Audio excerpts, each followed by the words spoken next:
How's it going, you guys? It's Scott with Everyday Home Repairs, and we're in the first of a weekly series where we take questions from the audience throughout the week, select 3 of those, and then answer those on Friday afternoon to get you set up for some weekend projects around the house. We had a great round of questions this week, and I've selected 3 of them, so let's jump right in. First question comes from Richard out in Oregon, and it's an exterior question.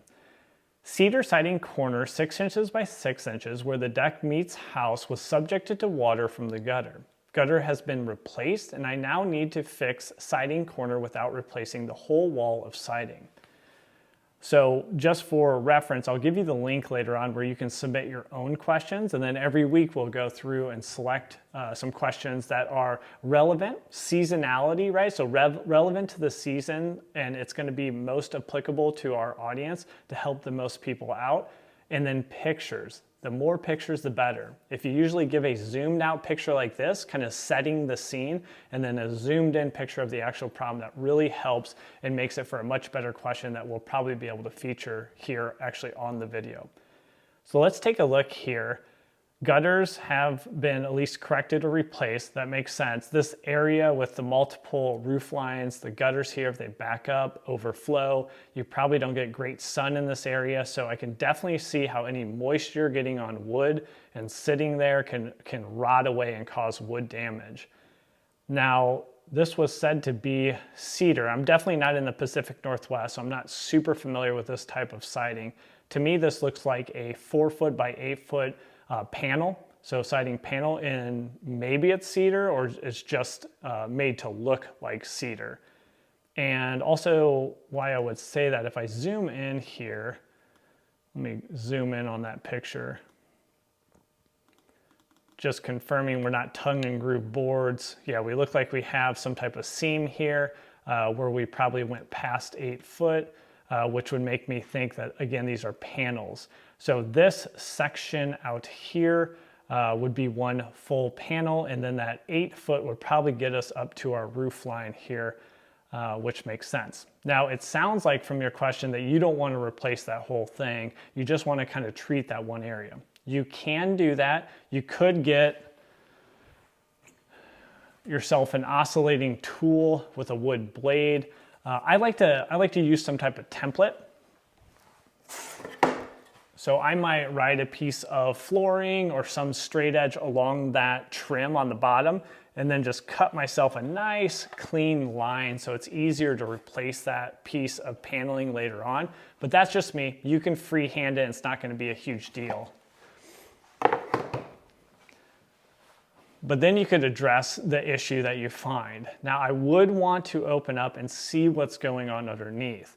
Usually that outside paneling or outside siding is not your only issue. Usually the sheathing, maybe a 1/2 inch plywood or whatever's actually sheathing between the stud walls and the outside siding, probably also has some issues. So you're going to want to make sure that you remediate any moisture, mold, any issues there, and not just the exterior issue that was caused by the gutters overflowing or whatever kind of water leak you had there.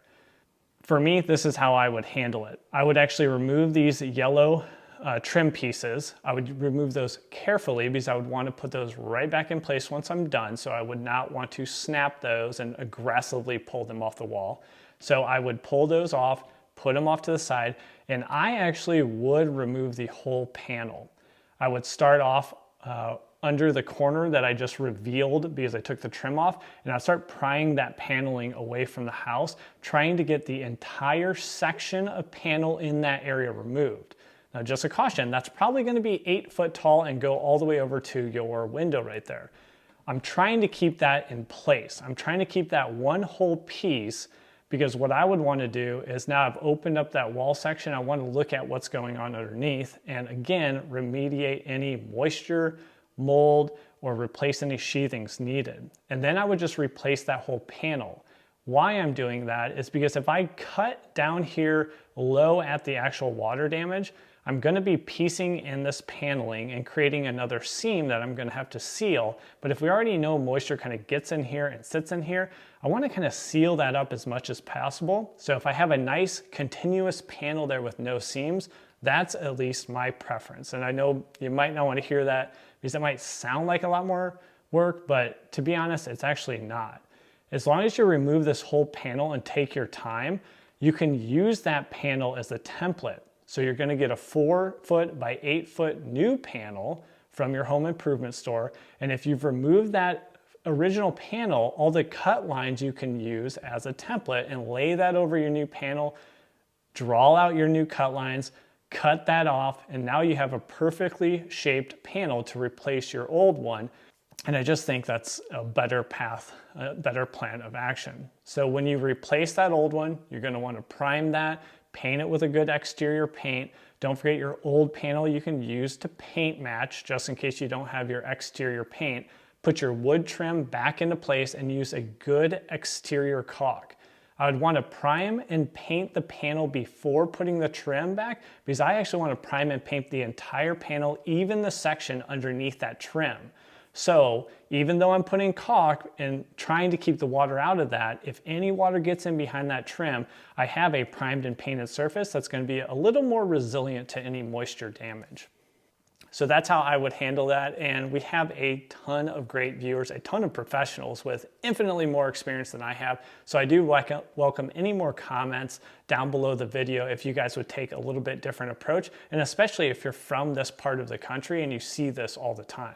So on to the second question. This one comes from Tim out of California, and it's just a general question. It's a very common question that most homeowners have. So the question reads, I need help finding a skilled and trustworthy contractor. I wish there was a network of trustworthy contractors that clients such as myself can look through in the area. Well, there actually was a few different companies that started up over the last decade or so. Angie's List, Home Advisor, and depending on how large of a city you live in, there's multiple other options. And they're supposed to give you kind of that trusted review. You can see who has, 5 stars, 4.8 stars. The problem is those businesses also had like an advertising perspective. So a contractor could advertise and rank higher. So there's a little bit of conflict of interest, and being able to trust who you find on there is a little bit more challenging. There's actually about 4 different options that I have taken over the last few years to find contractors. First is pretty obvious, and that's just referrals in your network. So friends and family you already know, have they had similar projects done? Did they have a good experience? Who would they refer? Number 2, I actually go to Lowe's and Home Depot when they open, and I'm looking for that contractor. I'm looking for a plumber or an electrician that gets there when the store opens. They're going to get their materials, and then they're going out to the job site before 8 a.m. They're getting after it, they're hungry for the work, and they seem pretty organized. So those are attributes I'd be looking for. Number 3 is reverse. It's actually at the end of the day. What I do is I go around an area that has a lot of work being done. For me, that is a campus town. There's always maintenance being done around the campus town. So I go look after 5 p.m. and even better on a Friday after 5 p.m. looking for kind of a one-man band. Somebody with just their truck, they have their tools, they have a setup, but it's not a big operation, and they're working after 5 p.m. They're showing some hustle, they're showing they're getting after it, and possibly looking for some other work. And then number 4, let me show you an example. This is how I use Google Maps to try to find a good contractor. All right, so I'm just gonna zoom into any area of the United States. I want to look for a reasonable market, and I'll just act like I'm looking for, let's say, an electrician in Wichita, Kansas. So just type in electrician. You can type in electrician near me. Both of those will work. And you'll start to get all the different businesses in your area under electrician or plumber, whoever you're looking for. Now, what I'm looking for in the area, I'm not necessarily looking for 100, 200, 300, 400 reviews, because that often is a little bit more professional business. And although they might get to you quickly, you're probably going to pay a kind of a premium in terms of hourly rate. So what I'm looking for, I go down, I like this 23 reviews, and I'm looking for 4.5 stars and above. So what I do is I search on there, I go to the reviews, and I sort by newest. What I want to see is there's actually action going on in the last year. These aren't reviews that somebody got 5 years ago and they've really trailed off since. So 2 weeks ago, we have a 5-star. I don't like when there's no comments. That makes me question how authentic that is. So I'm not really, this isn't passing my sniff test. So I would move on to Tracy Electric Inc. 22, 4.6. Let's go ahead and get our newest reviews up. I really like to see 2, 3, 4, 5 reviews in the last like 6 to 12 months just to show some recency.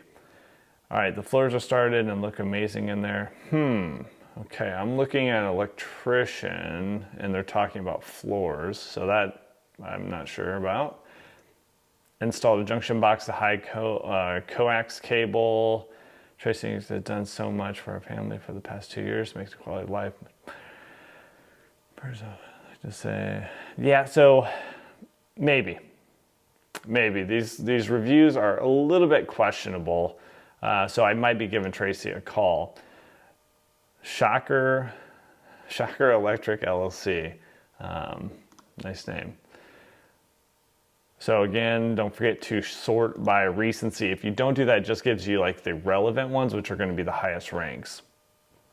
I don't like that 9 months is the last review, so I kind of would move on right away. If you don't see reviews coming in over the last 6 to 12 months, it's not a showstopper, but that could mean there's not recency there. Okay, so on this one, I have 1 month, 4 months, 5 months, looking good, all 5 stars. I lost power at my home. I've been struggling to get power running. Mom and pop shop. Okay, I like this. This is kind of what I'm looking for. There seem to be real reviews. We got 5 stars. We have multiple reviews coming in over the last 6 to 12 months. So that's what I'm looking for. Those are the people that I call, and then hopefully I have a good chance for them to call me back, for them to come out and actually look at my job, for them to give me a quote, and to also improve your chances, try to have a plan of attack, right? So on our videos, we teach people how to do their own work, but that's not just so you can do your own DIY repairs. Sometimes it's just to educate yourself. You still might not feel safe doing electrical work, but that's okay. Now that your knowledge base is higher, you're going to be a better customer to work with for that professional, and the likelihood for you to get your job quoted at a reasonable price and completed is higher. And then our last question, number 3, coming from Kyle in Indiana. It's an exterior question, which this time of year we get a lot of exterior questions, and we should be kind of focusing on the exterior of our home, getting ready, at least in Indiana, Illinois, and some of these northern states for winter. His question reads, what do you use to seal exterior holes? Example, around sump pump discharge, around cables, vents, no longer used holes, etc. Pure silicone or expansion foam? OSB covered with vinyl?